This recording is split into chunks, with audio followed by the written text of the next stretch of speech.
Tiana Hesmert.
Hey, Bethany, I just want to let you know that it's Friday, and that means we are doing another one of our connecting with people from the church to hear a little bit of their story. Today, I am with Tiana Hesmert, and I'm going to talk to her and ask her some questions just about her life and a little bit about what's happened to her in the last year. So, Tiana, welcome. Glad you could join us today. Hi, thank you. Yeah, Tiana, why don't you just start off by telling us how long you have been a part of Bethany Church and how you became a Christian. Well, it's simple. I was born into Bethany. I didn't have a choice, but have wanted to leave, so it's good. Okay. Yeah, so for the past, 28 years of my life, I've been at Bethany. Mhm. I became a Christian, I guess, because my parents were Christian, and I went to church every Sunday. And I decided when I was 5 years old to accept Christ. We were actually driving on the Coquihalla to visit my grandparents in Kelowna, and my brother and I both decided at the same time to do that. So we accepted Christ, and the rest is history. Wow. How did that happen on the Coquihalla? I don't know how it happened at all, but about probably half an hour from Kelowna, somewhere on there, we were just talking about it. And Yeah. yeah, so it was exciting news for my grandparents when we arrived at their house. No, that's neat. Yeah. I'm going to jump right into the kind of last number of years in your life here. You Yeah. got quite involved in trampolining at a very high level, competitive level. Can you tell us a little bit about what you were doing there? Yeah, for the last, I guess it would be 10 years or so, I was a nationally ranked trampoline athlete or double mini athlete in Canada. And I competed all over the country and different places. And I competed in South Africa and England and Russia and the US and Canada. Yeah, all over. And yeah, it was my passion, and I'd still be doing it if I could. Yeah, now you said you'd still be doing it if you could. Yeah.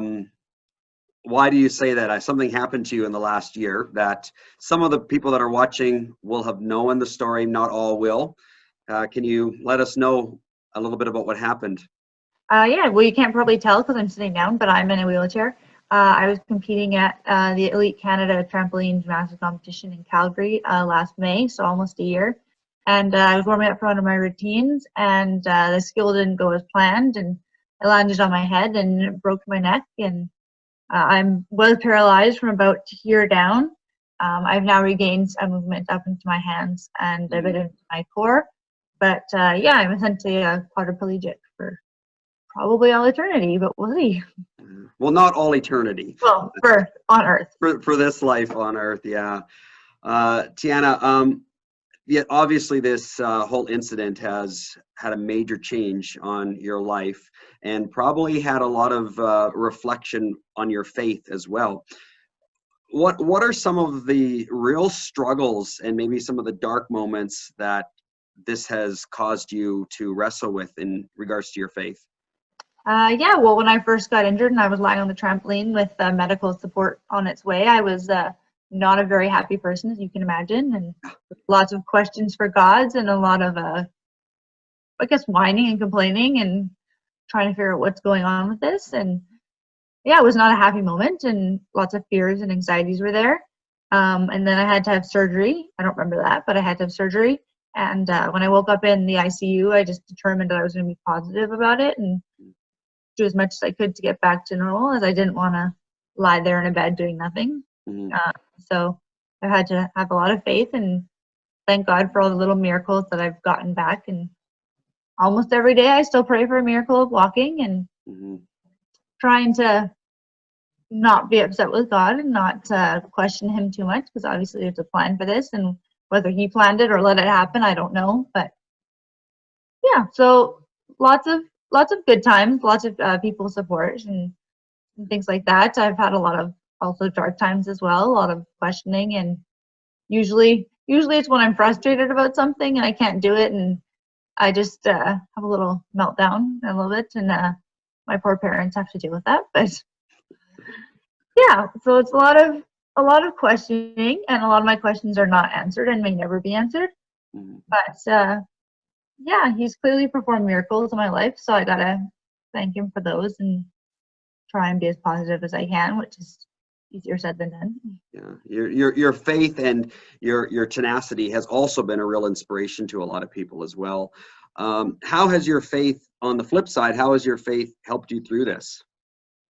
It definitely gave me something to fall back on and to be reassured of. And all those verses say, be strong and courageous. All those kind of verses are taken to heart and try to push past it. And it's definitely strengthened my faith, I guess. More of a active commitment of everyday life now as a part of the struggles, and a lot more talking to God, whether it's not all positive, but a lot of talking to God and trying to figure out what's going on here and why it's happened and why things happen the way they are.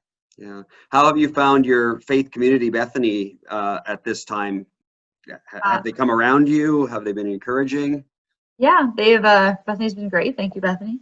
Um, Ever since I was in ICU, and all the texts and emails and calls from my parents and support, their phones. I think my dad had about 700 text messages in the month of May, and my mom had about 600, something like that.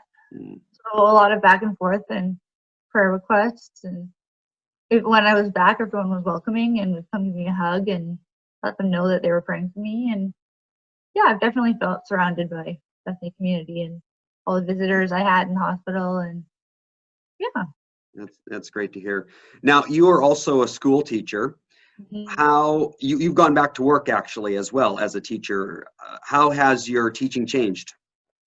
Yeah, I was determined to go back to teaching no matter what. And a lot of the people thought I was nuts for going back within a year, but what else was I going to do with my time? And therapy doesn't take up all aspects of the day, so I had to do something. So in end of November, I went back 2 days a week. And so my class has shared with another teacher the other days, and not much has changed with my teaching except for the fact that I'm always sitting down now. We've got a portable chair with me at all times because I'm moving around. Mm-hmm. A lot of ways I hold things and pick up things are a lot more difficult, or like handing out papers. I don't have the hand function to easily do that. Mm-hmm. So a lot of student involvement in picking things up or passing things out and things like that. But other than that, my teaching hasn't really changed Okay. that much. I can still talk. I can still explain things. So that's all you really need for teaching. Yeah. You're on spring break right now, Yep. but spring break ends really soon, but things are not going back to normal with this COVID-19 pandemic. What might that mean in regards to your work? Yeah, so we're on spring break for this week, and then starting on Monday, we're going to plan as a school what we can possibly do.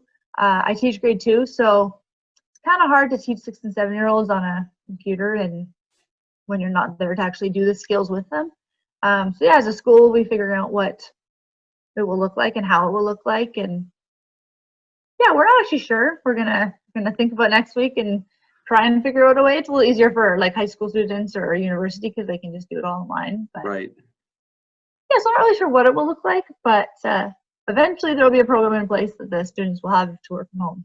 Okay. Okay. Yeah. Well, Tiana, I want to thank you so much for just sharing a little bit with us today. And I wish you the best, especially in the next coming weeks as you go back to teaching and however that might look like in this new reality. Yeah, thank you. We're not sure what it will look like. Thank you, Tiana. You're welcome. All right.